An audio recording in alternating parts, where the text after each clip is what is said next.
નમસ્કાર મિત્રો, સ્વાગત છે તમારું અમારી આ યુટ્યુબ ચેનલ જ્ઞાન યાત્રામાં। મિત્રો, આજે આપણે વાત કરવાના છીએ આંગણવાડી પગાર વધારાને લઈને। આંગણવાડી પગાર વધારાને લઈને એક મહત્વના સમાચાર સામે આવ્યા છે। તો મિત્રો, આંગણવાડી પગાર વધારાને લઈને જે ગુજરાત સરકારે ચુકાદો આપ્યો છે, તો એ પગાર વધીને ક્યારે આવશે અને કેટલા સમયમાં આવશે અને કેટલો પગાર આવશે, એના વિશેની સંપૂર્ણ ચર્ચા આપણે આજના આ વિડીયોમાં કરવાના છીએ। તો મિત્રો, વિડીયોને અંત સુધી જરૂરથી જોજો। અને હા મિત્રો, જો તમે અમારી ચેનલ પર પહેલી વખત આવ્યો હોય તો અમારી ચેનલને લાઇક, શેર અને સબસ્ક્રાઇબ જરૂરથી કરજો। તો ચાલો મિત્રો, વિડીયોની શરૂઆત કરીએ। હવે વાત કરીએ આંગણવાડી વર્કરને 24,800 અને હેલ્પરને 20,300 વેતન ચૂકવવાનો કોર્ટે ચુકાદો આપ્યો છે। તો મિત્રો, જે લઘુત્તમ વેતનમાં વધારો કરવા માટે તમે જોઈ શકો છો કે હાઈકોર્ટનો જે આદેશ આવી ગયો છે। તો હવે મિત્રો વાત કરીએ તો કે આંગણવાડી વર્કરને 24,800 અને હેલ્પરને 20,300 વેતન ચૂકવવાનો હાઈકોર્ટે આદેશ આપ્યો છે।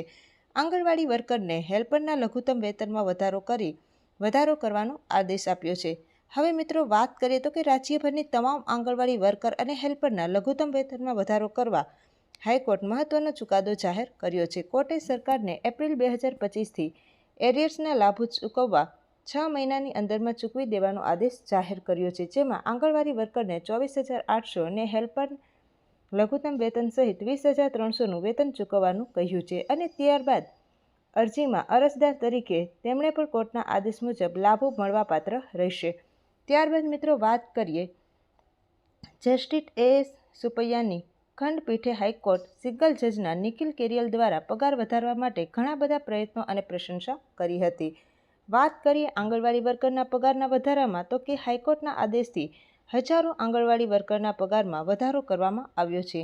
એના કારણે રાજ્ય સરકાર આંગણવાડી કાર્યકરોના પગાર વધારા સામે હાઈકોર્ટમાં અપીલ કરી હતી અને રાજ્ય સરકારની અપીલનો આજે આંગણવાડી હેલ્પરો દ્વારા રજૂઆત કરાઈ હતી અને રાઇટ ટુ એજ્યુકેશન અને નેશનલ ફૂડ સિક્યુરિટી એક્ટ હેઠળ મહત્વની ભૂમિકા ભજવી રહ્યા છે। છતાં પણ સરકાર દ્વારા હજી સુધી તેમની સાથે અનિયમિતતા તેમજ નિયમિત સરકારી અને કર્મચારીઓની જેમ તેમને પણ સમાન વેતન આપવામાં નથી આવતું।